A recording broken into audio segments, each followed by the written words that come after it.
Hello and welcome to the Brave Marketing Podcast with your host, Swapna Thomas. This is the podcast for the renegades, the trailblazing leaders, and the change makers who don't just have a business, it's your calling. Those of you who want to make a difference and make money, but all on your own terms. I'm on a mission to show as many life coaches as possible how you can have more income, more impact, and infinitely more fun by being unapologetically and bravely you and breaking all the rules. I have created 5-figure months with no paid ads, a tiny list, and zero complicated sales funnels. Simplifying marketing and teaching you how to use it for good in the world is my zone of genius. With this podcast, I'm here to share weekly episodes on the soul and the strategy of marketing, mindset, money, and everything online business. Let's dive into today's episode.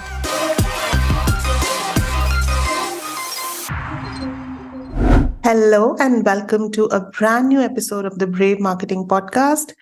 And today I have a very special guest. I feel like I say that about every guest, but she's really special because honestly, I never knew someone like her existed. And I feel like the past me would have been so nourished and really supported by someone like her. And I think every woman needs her in her life. So I'm so excited to welcome Amanda Kingsley. She is a certified feminist life coach and doula. She is the host of the Speaking Light into Abortion podcast and the author of What I Wish, 100 Love Notes to Help You Survive, Come Alive, and Thrive After Abortion. After her own unanticipated abortion as a mother of 3, she recognized the need for a wider conversation around the complex emotional landscape of life after abortion. She reminds her audience that it is okay to feel all the feelings after abortion and that we can honor our decisions by living the life we made our choices for. So welcome, Amanda. I am so excited to you. I just told you that I've literally not slept the whole night because I was so excited for our conversation. I'm really excited to welcome you in this podcast. I'm just going to dive right in because I have so many things I want to talk to you about. So one of the things that we ask all of our guests is, what is the bravest thing that you have done? And your reply was choosing abortion even when it was crazy sad. And that really struck a chord with me. And I want to begin here because when you have been through a huge transformation and all the ups and downs of it, and being finally on the other end of it, which I don't even know if there is an other end of it with something like abortion, right? I think it makes you truly empathetic in a way nothing else can. And which is for me, because this is a marketing podcast and this is a business related podcast, I believe this is what truly makes someone a great coach when they are able to tap into that empathy and speak to their clients. So I want to start with your personal journey with abortion and how it birthed this, what I feel like is an incredible movement around the world. Oh my goodness. Thank you so much. I'm so happy to be here. I needed me too. I'm in my 40s and I needed me many times in my life. So I really, really kind of melted a little at your intro. It was very sweet. My journey here, and I love that you have me here on this business and marketing podcast because our human experiences are like the most important thing that make us business people, right? That make us who we are and that help us connect with our clients. My abortion was very unanticipated in my life. I married my high school sweetheart. So we've been together for 20-something years. We'd had a lot of really intimate life with no unplanned pregnancies until we were in our late 30s. So I truly believe that I was just editing an episode of my own podcast where I said this, and I've said it many, many times, but I truly believe this was my experience with my body and my pregnancies and our family so that I could do this work. I think that I have a belief that that little soul said, I sign you up for the job. You can do this.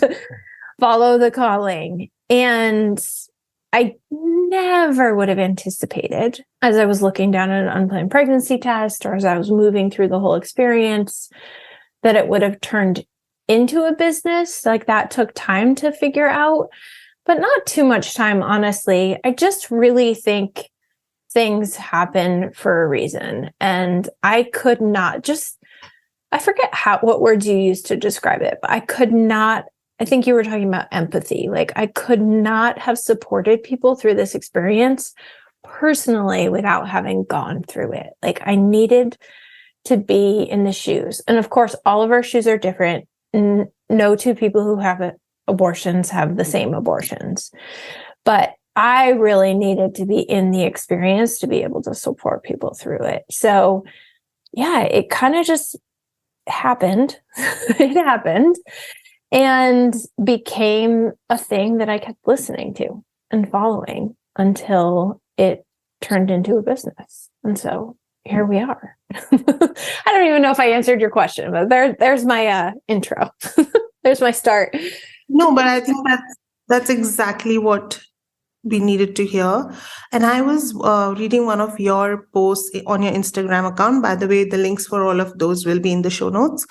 And you talked about how you deeply know what it feels like to crave a pregnancy after an abortion, and what it feels like to make this decision around something you have so many feelings about. And I felt so heard and seen, and finally, like, someone could articulate my thoughts to me about abortion. And I went through the comments and I saw so many other women write the same thing. And I think that comes only from this deeply personal experience. You cannot read about this and, start talking like this. You have to feel each and every emotion. And I think that's what makes you not just a great coach, but also being able to use that language in your marketing responsibly, because you have held those feelings, you have held space for yourself, and of course, now you've held space for so many of your clients. We are at a point where there is so much conversation happening around women's rights. There is a whole new wave of feminists. My daughter is one. She's 13, and I'm sure you know many young girls who have such strong opinions about women's rights. But at the same time, we are also seeing this this resurgence of where women are being told what to do with their bodies, and to go back to the traditional wife roles. There's a whole trad wife movement, and abortion at this point is illegal in many of US states, right? And there is, of course, like, fights being fought and won for legalization of abortion in many, many countries. So, of course, the work that you do is even more important considering everything that's going on. But from a marketing point of view, what does it take for you to become audaciously visible, especially when there can be so much of trolling and pushback on this kind of messaging? So how do you hold space for yourself and your visibility and your leadership in an environment like that? I don't think talking about abortion was ever easy, but right now it feels like, even more triggering, or maybe you have to have so much more courage to speak about it. I am grateful. My own abortion was almost 6 years ago. So that's sort of when this journey started. It took me about a year to start thinking that it could be something I could help other people through. I'm really grateful that I had some time behind me before abortion became it's always been a very volatile topic in all countries, really. Most anyway. But before it became really politicized in the way it has, even just in the last 6 months, the last year, I had already overcome those barriers of what feels worse, standing up and stepping out and having people who disagree with me share their feelings, or not, and then feeling my reaction to that, right? Like, if I share my truth as marketing, right? If I share the truth about my experience in my business and someone has a reaction, then I have a feeling. I have a counter reaction, right? I feel embarrassed. I feel shame. I feel anger. Like, that was a big one. I feel fear. Sometimes I feel fear. So I moved through a lot of that before things got as heated as they've become recently.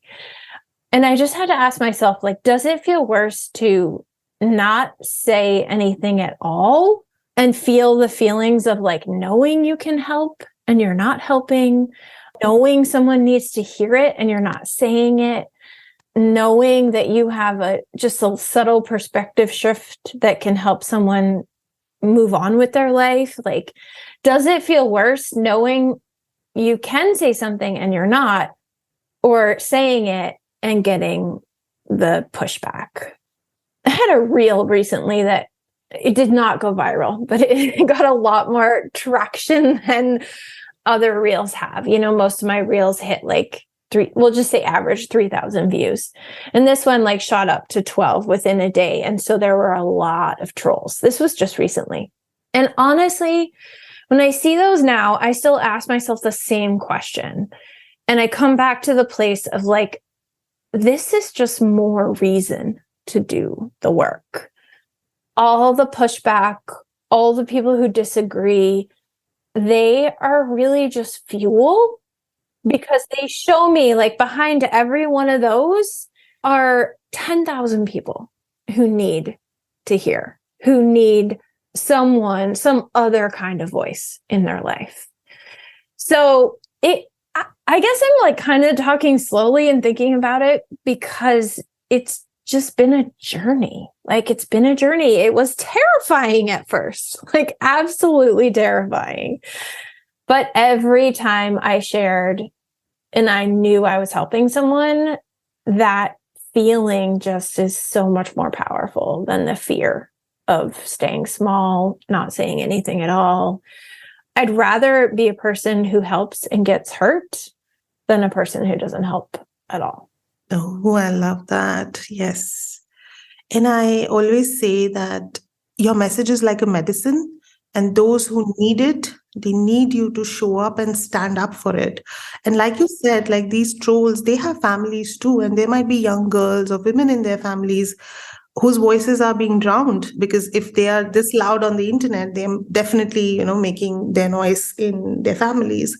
So you're standing up for all of those women. And of course, it's hard work. And if it was easy, everyone would do it, right? But like you said, your your own journey and your own transformation and everything that you went through prepared you probably in some ways to hold space for all of these feelings and being able to work through them and still keep going, and knowing that it's what eventually at the end of the day, what matters is, am I able to help one person? Even if just one more person gets the help that they need, all of this is worth it.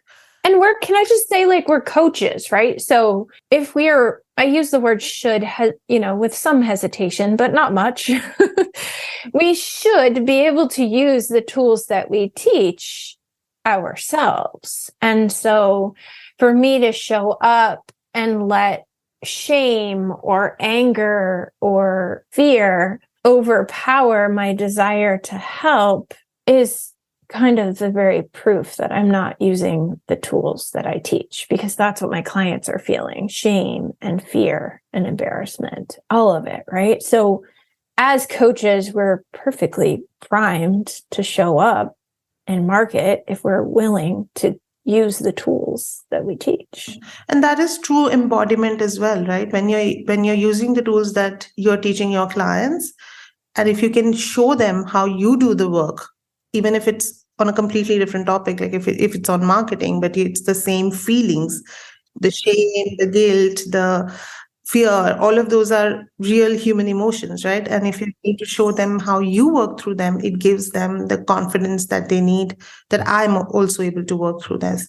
So I work a lot with coaches who have a personal mission, because just like you, that they've had a transformational story and that has become their career now. But because it's so personal, right? The story is so personal, the journey is so personal. I think sometimes selling that service and charging aligned prices marketing it, that can bring up a lot of emotions. So how do you work through that? Because everything can feel very personal, right? Like the rejection, the no's. How do you personally work through that? It's personal, and it's also anyone who's found their way to their coaching or to their business through a personal story. It's usually not just ours too, right? Like it's our family's story. So we have to work through that too. Like, what does it mean for my family that I show up to this work? What does it mean that my teenage kids have a mother who talks about abortion all day, every day? Like, yeah, we have to get the message out there and to do what we want to do, we have to show up and work through that. So, because this is so personal, the journey is so personal, how do you work through the idea of selling and, charging what you want to charge when there can be mixed feelings around it, right? Because also this feels like this should help everyone. So, how do you work through that? Yeah, I mean, I think the answer is detaching outcomes from my worth, right? It's like when someone rejects the fact that I do this work, they're not rejecting me. They have their own story around the work and their own worthiness issues. I have been actively coaching for a few years now. So what I'm trying to do is remember back to the beginning when it felt much more attached, when it felt like a rejection was personal. I think what I like to remember now that I couldn't see then was that it's all just problem solving. It's not about me. It's just figuring out how to put the pieces together. I almost shared a thought I had in the group that we were in together recently. It was coming from, I was working with a client and we were talking about, how Marie Forleo always says, I think it's her that says everything's figure outable. So we were talking about something else being figure outable. And I think it was after I got off the call, I went, wait a second, I'm figure outable. Like we are figure outable. And so detaching like my personal experience from my business outcomes or my marketing outcomes or my income outcomes, and just remembering that it's all figure outable. It's not a personal reflection. But I don't really have a good answer either because it's just a journey. It is hard at first. It is hard to separate. And I just always remembered the value of getting through the hard is so much bigger than not trying. So it's like, just keep showing up and figuring it out. I don't think there's a way to like detach the personal from the business until you're in it. Like there's no like thing to figure out so that you won't feel hurt. You won't feel sad. You won't feel dismissed. You won't feel rejected. It's more just like, you will, that will happen. And you're going to be okay. It's figure outable. It's all figure out. And I think that's the perfect answer because, like you said, of course, you cannot detach the personal out of it completely. But I think you find your way of holding all of it, right? Like it being personal, but at the same time, it being universal. And this is something that I'm doing as a service in the world. I'm allowed to charge for it. And I have feelings about it, like holding all of that. And just like you said, one step at a time, figure it out, and figure it out. But I think that's exactly what anyone who's just doing this kind of a work with their own journey and transformation needs to hear right now. So your clients are not specifically looking for an abortion coach, right? Because they might not even know what they're feeling and dealing with is a result of the abortion they had maybe 10 years ago, 15 years ago, right? And all of that stuff that comes up with it, sometimes it can be dismissed as, not dismissed, but it can be a part of depression as well. But this is not something that they Google into, like an abortion coach, right? So, and this is common for many niches where the problems and the results might not be very tangible, right? So how do you speak to your people so that they know that you have the solution to the problem that they have, and sometimes they don't even know that they have? I mean, I think the biggest way I speak to my community is to acknowledge their hurt. So to remember what it feels like. Even tonight, I was writing a post and I really, it's almost like an outer body experience. Like I tap out of this current me and back to the me that felt the feelings. So I remember their hurt. I sort of channel my own experience of that and anything else that comes through. And then I show them hope, right? So we tap into the hurt. And that just helps them feel like she understands. She knows what it, and I think you said something earlier toward the beginning that I hear a lot is I couldn't have put words to what I was feeling. And you just did that. And that's because I remember back to what that hurt felt like.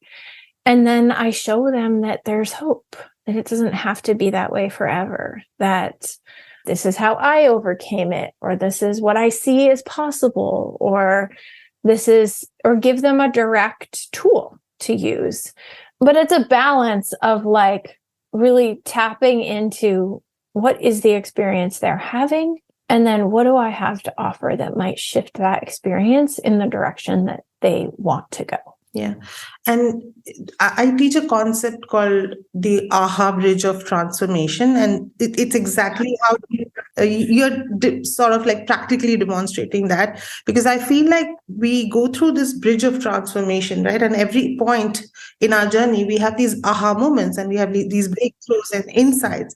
But sometimes you have to walk back that bridge because you had this AHA moment maybe at the beginning of your journey or at the middle of your journey, and your clients are at different points on that bridge, right? So you have to, and you're at the other end. So sometimes you need to go back and revisit that bridge and that journey and the milestones and share all of that stuff with your personal story, with how the feelings, and tapping into that empathy and thinking about what were you feeling then, what were you hearing around you, what were you seeing, and bringing all of that in your content. This is really like you're hitting every point. I love it. I love it. So much of this conversation we're having is directly related to the podcast episode I was just editing. One thing you said earlier that you just reminded me of again is that a lot of people who find me don't know that they're still struggling, like linked to their abortions. And the way she worded it was, I did everything to an extreme. Like I became an extreme marathoner. I became an extreme business person. I became an extreme because I was searching for relief. And I didn't know that the reason I was craving that relief so much was connected to the abortion. And I think it was around that point in the conversation where I asked her, do you remember when things shifted for you? Was it an aha moment? Or was it a journey? And I loved her answer because she said both. It's like you have the aha moment, and then you still have to, I don't totally know your concept about the aha bridge, but it speaks to that. Like you have the moment, but the moment is not enough. Like the moment is just like this breath of fresh air where you realize something else is possible. And then you have to keep going. Like you have to keep leaning into and kind of sealing that aha moment in. Yeah, because it's not just one aha moment, right? Like you keep having, oh, so now this is connected to that as well, and oh, now I know this about myself. So there can be countless number of aha moments, and I think that's the human journey we all are on, right? So something I absolutely love about the way you market is how you take such a heavy topic like abortion and just bring so much of light and playful energy around it in your marketing. Especially some of your reels are really funny, but there's also this, I think you do it on a Monday, right? A carousel where you curate some of the funniest memes I have seen. And you also have some graphics, and then the kind of post that we talked about, like emotion-based posts. So there's like a very beautiful balance that I see in your marketing. But what has been your evolution in your marketing? Did you always start like this? Or, as I suspect, did you find your way to a very you way of marketing? Because I think that's who you are. Like you're part funny, you have deep emotions, like all of you is what reflects in your marketing. Yeah. I love this question. At the beginning, I definitely remember feeling like I had to be very serious. Like we're talking about grief and we're talking about shame. We're talking about guilt. Sometimes we're talking about regret. Like we have to be very serious. I can't even say it serious anymore because it's not how I approach my business. Yeah.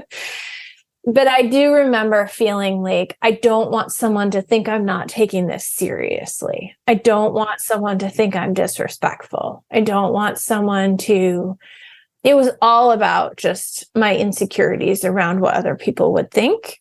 But it didn't make much sense because it wasn't how I healed my own experience, right? Like I had a lot of grief after my abortion. And the way I healed it was being human, which was all of me, right? It was like experiencing and loving my children. It was like joking. It was crying. It was all of it. So I think as a new business person, I thought that to be respected, I needed to be very serious about this. That just didn't make... It was very incongruent, right? Because it's not how I actually healed, being serious about it.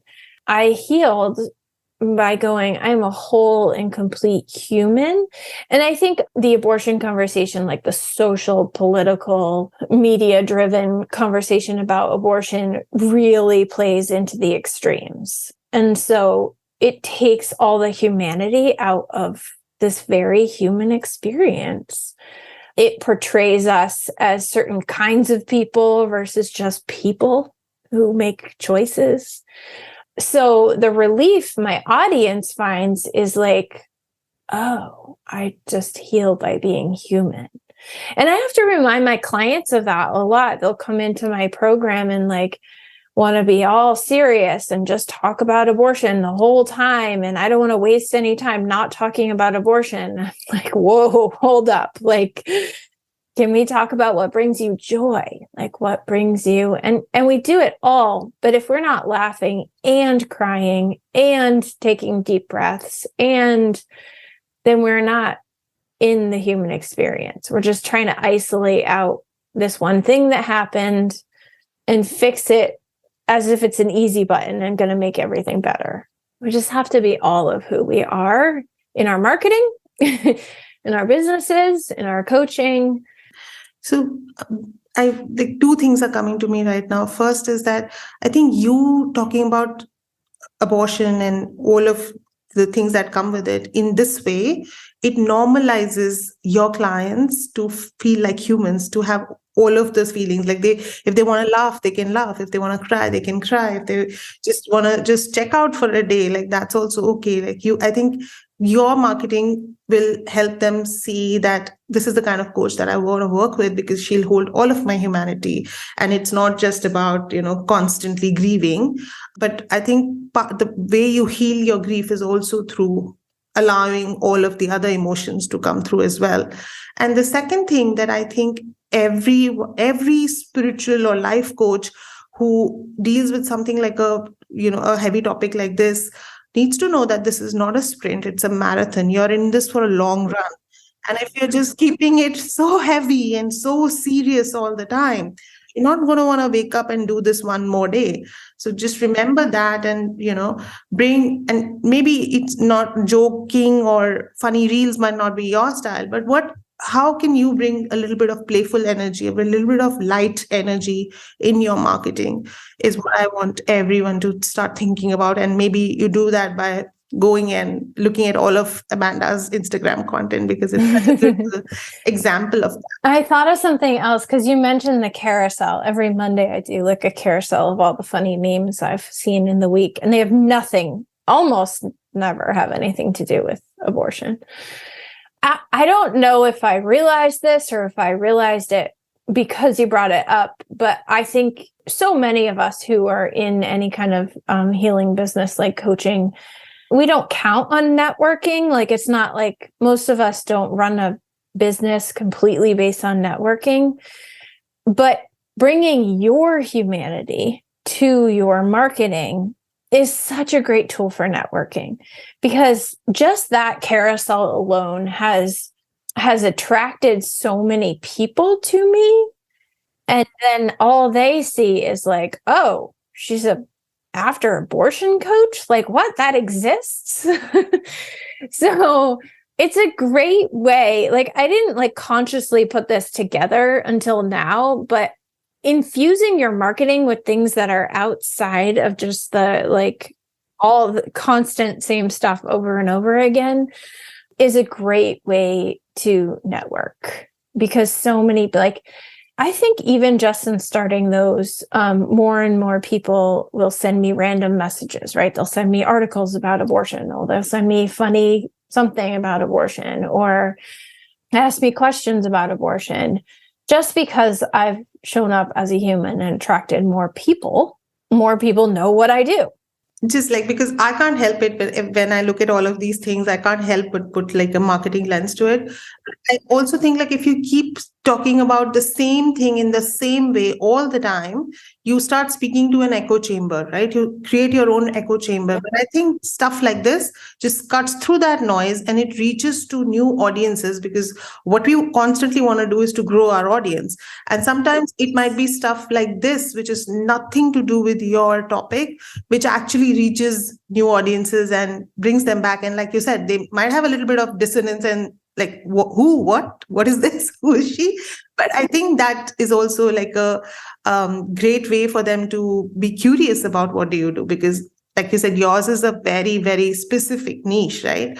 So I love all of it. So there are two questions I ask everyone almost at the end of the conversation. So first is, what's your favorite way to ground yourself? Because you, of course, work with a lot of heavy emotions, right? You hold space for so much of grief and hurt. So how do you process all of that and ground yourself? A lot of ways. Journaling is definitely very helpful for me. Being outside in nature is helpful for me. Reconnecting to my family is very helpful for me. But I think the thing that it's like doesn't really make sense as an answer, but the thing that keeps me most grounded is connecting spiritually and just remembering I'm not alone, and that I always have, and I don't have a particular spiritual belief. I don't have a particular religion I follow, but I'm a very spiritual person. And that actually does really ground me, is to just like slow down and connect and remember I'm not alone. And if I listen, there are always answers being given to me. That keeps me really grounded, actually, is to always remember that I'm connected to spirit and just be curious and pay attention and listen. Grounded. What did you ask the second question? And I'm forgetting to answer. No, the second question is, what's a book on your shelf right now? A book or books, because sometimes people like to have books going on. And it can be anything, fiction, nonfiction. I just love knowing what books. I spent a good chunk of today. I like to listen to books while I do things around my house. And even though I don't follow a particular religion, I do decorate for and love Christmas. So I spent my day decorating my house and listening to Mary Magdalene Revealed. So for anyone who does have a Christian upbringing, could be super eye-opening. I just find it like amazing and fascinating. That's been a big favorite lately. I have a little bit of a book problem. I buy books all the time, and I don't finish most of them because I start them, decide it's the most amazing book ever, and then decide that I've gotten everything I need from the first two chapters and keep going. On to the next one.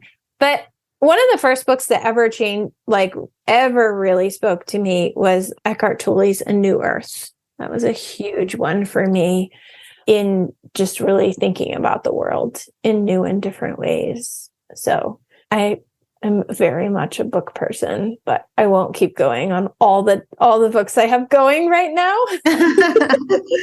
So I've loved every bit of this conversation, and I'm absolutely sure that all the listeners are taking notes, and they've also loved this conversation. So before we go, Amanda, what's going on in your world right now? What are you most looking forward to in the coming few months? People can keep an eye out. I don't know when you're releasing this, but I am one of those people who really likes thinking about the new year before the calendar year. It's just a date. It's like kind of arbitrary and ridiculous.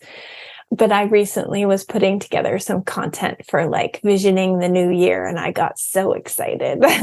So I'm looking forward to sharing more about how I'm going to approach stepping into the new year and what I want it to look like. And it always is sort of this kind of pulling together of everything I learned from the previous year. Not just the previous year, but up to this point, kind of pulling it together and puzzling it together to serve me in the coming year. So I'm excited about that. One of the things I'm most excited about lately is just knowing that I'm on the right track and I just keep going. And it doesn't have to be something new and exciting all the time. I'm still just really into marketing my one-to-one program. I go in and out on hosting retreats and whether or not that will be a big part of my moving forward. But I just love my routine, my one-on-one clients and my podcast. I'm always writing to contribute to the next book. But yeah, I'm most excited that I like what I'm doing. There's my answer. I love it. And what's your favorite way to connect with people? Is that Instagram? I do. I've tried branching away from Instagram for various reasons, and none of them have proven worthy. I love Instagram. I just love it. Awesome. So we have all of those links in the show notes. So definitely go and check out Amanda's Instagram account, her podcast, and all the amazing offers that she has.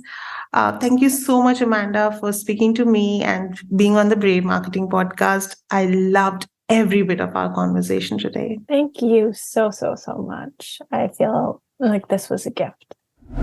That's the episode for today. Thank you so much for listening to this episode.